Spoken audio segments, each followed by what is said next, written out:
بسم الله الرحمن الرحيم إن في خلق السماوات والأرض واختلاف الليل والنهار والفلك التي تجري في البحر بما ينفع الناس وما أنزل الله من السماء من ماء فأحيا به الأرض بعد موتها وبث فيها من كل دابة وتصريف الرياح والسحاب المسخر بين السماء والأرض لآيات لقوم يعقلون۔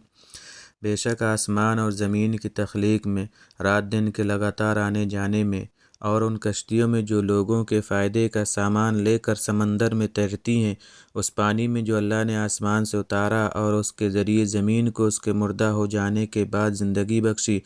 اور اس میں ہر قسم کے جانور پھیلا دیے، اور ہواؤں کی گردش میں اور ان بادلوں میں جو آسمان اور زمین کے درمیان تابع دار بن کر کام میں لگے ہوئے ہیں، ان لوگوں کے لیے نشانیاں ہی نشانیاں ہیں جو اپنی عقل سے کام لیتے ہیں۔